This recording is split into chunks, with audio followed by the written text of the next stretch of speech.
The test is in 4 parts: Part 1, Part 2, Part 3, and Part 4. Now look at Part 1. Part 1. You are going to listen to the director of a college talking about his school. Listen to the talk and answer the questions. First, you have some time to look at questions 1 to 3.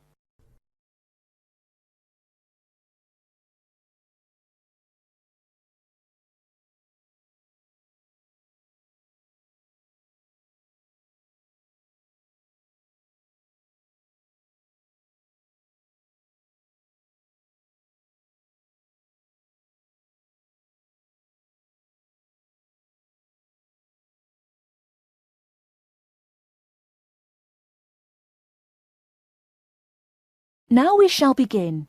You should answer the questions as you listen, because you will not hear the recording a second time. Listen carefully and answer questions 1 to 3. Many of you already have a reasonably firm idea of the general subject area you wish to study. Others are more open and searching for ideas. Whatever your situation, I hope you find that we have a course that meets your needs. Our firm aim is to be a student-centred institution with a special emphasis on flexibility. This begins with our attitude to access. We judge people on their motivation and commitment to study as much as, if not more than, formal qualifications. This is reflected in the vitality and diversity of our student population. Some of our students come direct from sixth form or college. Before you hear the rest of the conversation, you have some time to look at questions 4 to 10.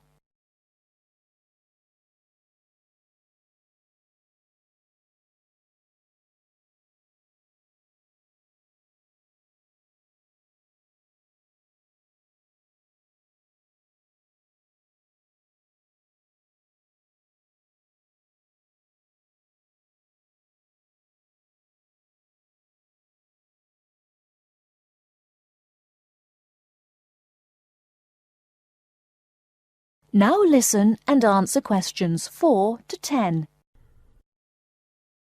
Others are coming into higher education after a short or long gap from formal education. Some are seeking a specific set of skills with a particular job or profession in mind. Others are retraining or studying to give their careers a new direction or dimension.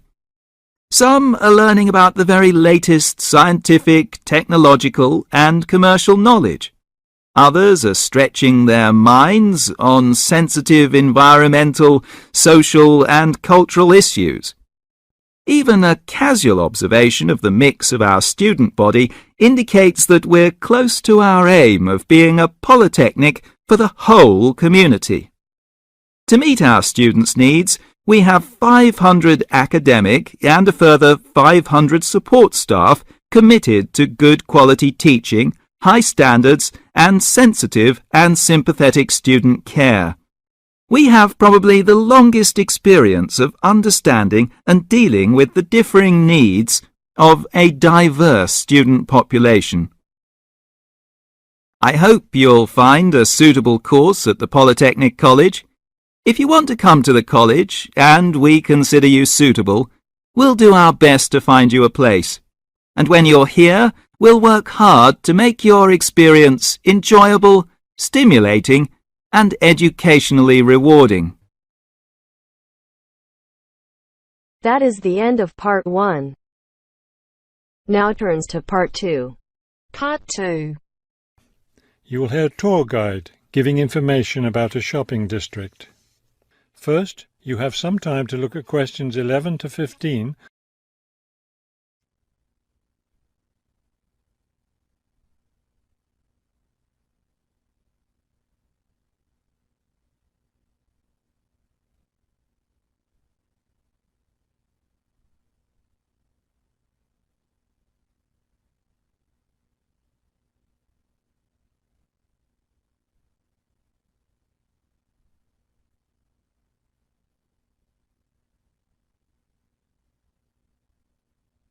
As you listen to the first part of the talk, answer questions 11 to 15. This afternoon, we'll visit the city's shopping district. Several blocks in the area are closed to car traffic, and I know you'll enjoy walking around there. I'd like to give you an overview of the district now, since you'll be on your own once we get there. You'll see on this map here that the shopping district consists of two streets, Pear Street, which runs north and south, and Cherry Street, which crosses Pear Street right here. Let's start our tour here on Pear Street, where the star is. This star marks the Harbor View bookstore. It's very popular among locals as well as tourists. You can buy a range of books of local interest as well as a variety of magazines and newspapers. It's directly across the street from the city library, which is also worth a visit. It's in one of the oldest buildings in the city and contains, among other things, an interesting collection of rare books. Now, moving up Pear from the bookstore toward Cherry, the next building on the left is the Pear Cafe. You'll notice it's right on the corner of Pear and Cherry Streets. It's a great place to relax while enjoying a delicious cup of coffee or tea. You can talk with friends or read quietly. They have a variety of books and magazines available. From the windows of the cafe, you can look right across Cherry Street for a lovely view of city gardens. It's a rather small garden, but it contains a variety of exotic plants and flowers. Let's leave the cafe and cross Pear Street. On the opposite corner, we're at Caldwell's clothing store, which you might also want to visit. They sell both men's and women's fashions from countries around the world. Continuing down Cherry Street, the next building on the right after Caldwell's is the souvenir shop.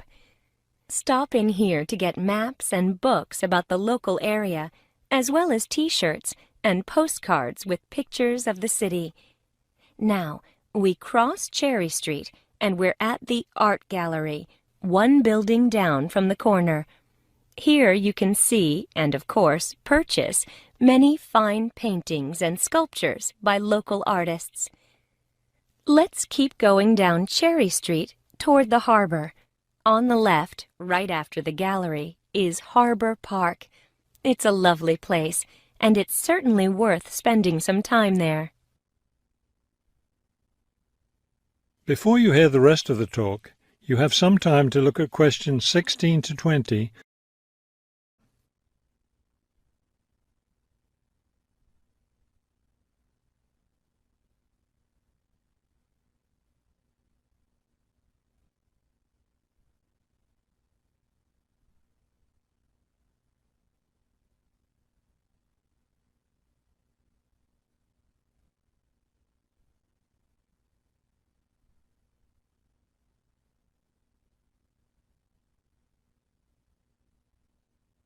Now listen and answer questions 16 to 20.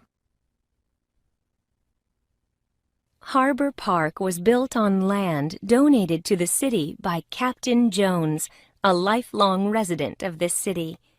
Captain Jones designed the park himself, and it was built in 1876.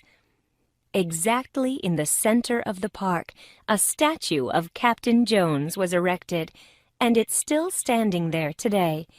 It shows Captain Jones on the bow of his ship. After viewing the statue, you can follow the path that goes through the woods just behind. It will lead you to a lovely garden, in the middle of which is a fountain. This is a nice place to enjoy a few quiet moments.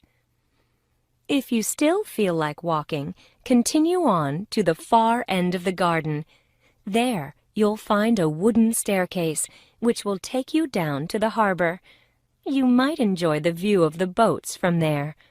There's also a walking path along the water, which will eventually bring you back up to Cherry Street. You can see that there's plenty to do in this part of the city.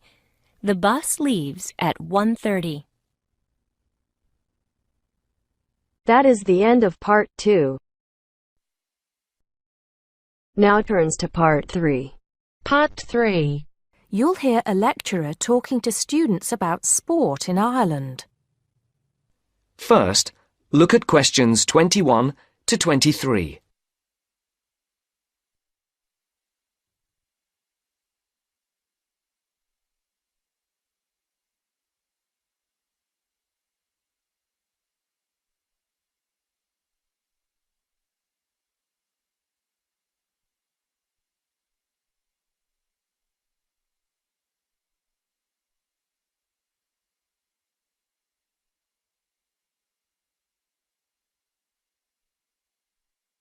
As you listen, answer the questions. Now, today we're going to be finding out about the most popular sports in the Emerald Isle. That's Ireland, of course. Can you guess what they are? Well, there are these two lesser-played games, a form of rounders and Gaelic handball. But we'll start with one which is perhaps over 3,000 years old, arriving in Ireland with the Celts, some claim.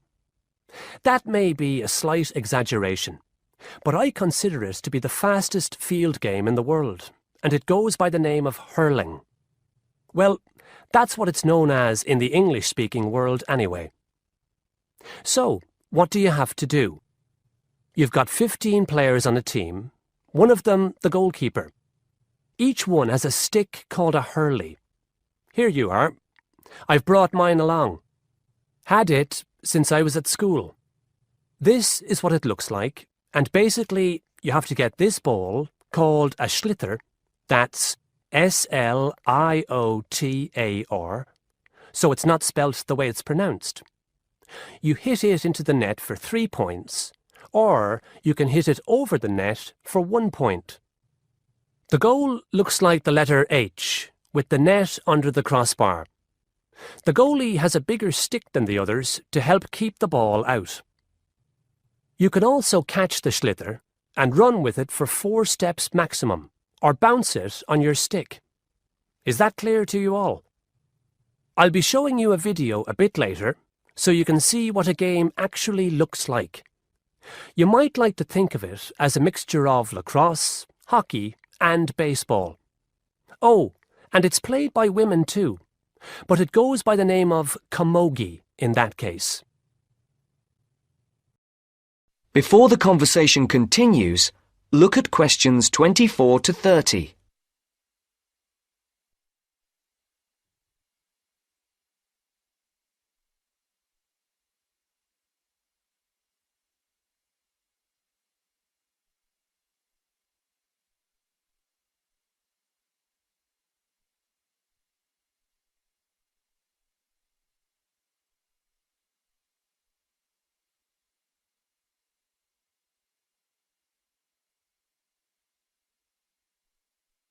Now listen to the second part of the discussion. I'll give you a bit of the history, shall I now? Generally, the golden age of the game is considered to be the 18th century. But systematic rules were first agreed and drawn up at that great shrine of learning, Trinity College Dublin, in 1879, founding the Irish Hurling Union. Closely followed just a few years later by the formation of the Gaelic Athletics Association. With greater organisation last century, the All-Ireland Hurling Championship got off to a flying start, and I'm proud to say that my own native city of Cork has won more than 20 titles over the years. But then, so have Kilkenny and Tipperary. Is it only played in Ireland? No. Well, it is the only country with a national team at the moment, but you may be surprised to discover there are hurling clubs in London, as well as in America and Argentina, to name just a few. The other game I'd like to take a little time to introduce you to is Gaelic football, which is played on the same pitch as hurling with the same number of players, but there's no net. You just have to get the ball over your opponent's goalposts. and you can do that by kicking or punching the ball. However, you're not supposed to do that to the players, I might add. Imagine it as a combination of soccer and basketball.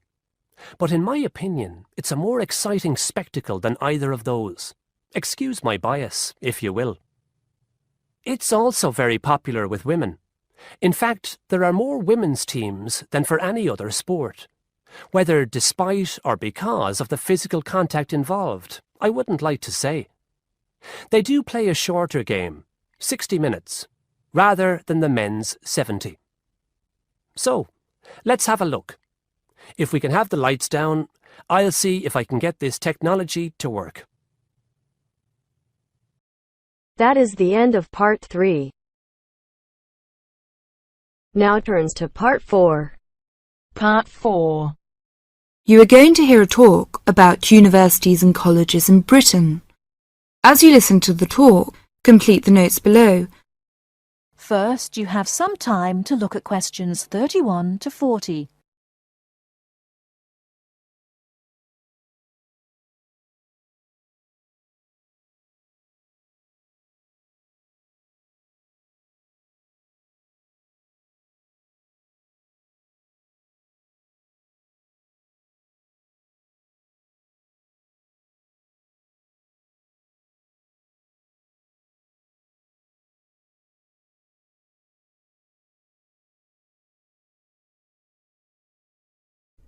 Now, listen carefully and answer questions 31 to 40.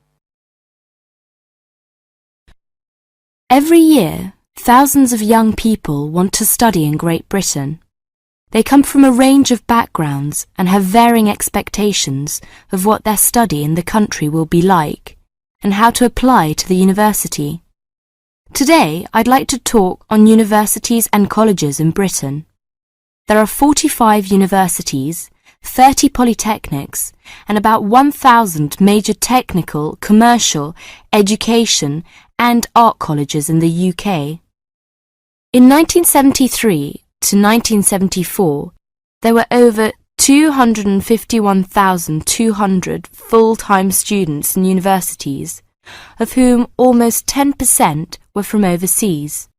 A total of nearly 276,350 students attending full-time courses in establishments of further education, and about 130,270 in colleges of education.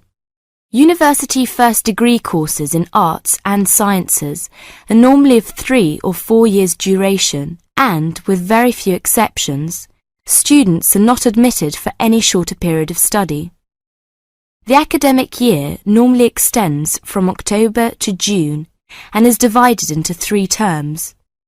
Information about courses and entrance requirements should be obtained by writing direct to the university at least 12 months before the proposed date of admission. All applications for admission are dealt with by the University's Central Council on Admissions, the UCA, to which all candidates seeking admission to a full-time internal first degree course or a first diploma course of more than 1 year's duration must apply. Full details of the admission procedure are to be found in the UCA Handbook, How to Apply for Admission to a University. A copy of this handbook and the standard application form should be obtained from the UCA at P.O. Box 28, Cheltenham and Gloucestershire, GL 501HY. The application form must be returned to the UCA by a stated closing date, usually in December, October for Oxford and Cambridge. The UCA will continue to send application forms to universities for consideration at their discretion for a limited period after the 15th of December. But candidates are strongly advised to ensure that their application forms reach the UCA by the stated closing date to help their chances of selection. Candidates who fail to obtain a place in the initial selection period are automatically put into the clearinghouse scheme in June-July, when these candidates' application forms are again sent to those universities which still have vacancies. Students from the following countries should send their application forms to the UCA via the Overseas Student Office of their own country in London: Bahamas, Brunei, Cyprus, Ghana, Guyana, India, Luxembourg, Singapore, Tanzania, Thailand and Uganda. Graduates of a university in Britain or overseas who wish to take another first-degree course should approach the university concerned to inquire whether it wishes them to apply direct or through the central UCA scheme. Now, let's turn to transfer.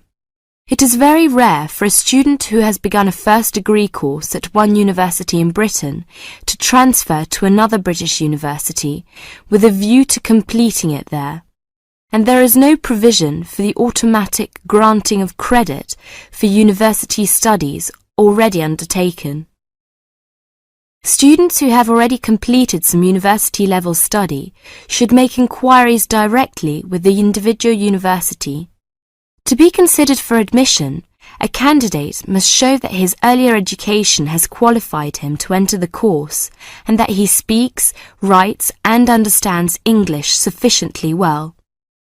The usual minimum qualifications for entry to a first-degree course in a university are good passes in the General Certificate of Education, the British School Leaving Examination, either 3 passes at ordinary level and 2 advanced level, or 1 at ordinary level and 3 at advanced level. A certificate which gives admission to a university in the candidate's own country will be taken into consideration for admission to a British university, but a university may still require passes in some subjects of the GCE, or an equivalent examination. It should be noted that possession of the minimum entrance requirements does not guarantee admission. Selection is competitive, and each application is judged on its merits. The British Council offices overseas and the Schools Council, 160 Great Portland Street, London W1N 6LL, are prepared to offer advice on the acceptability of specific overseas qualifications in place of the British General Certificate of Education. A copy of the original certificate and, where appropriate, an approved translation should accompany all inquiries. That is the end of Part 4. You now have half a minute to check your answers.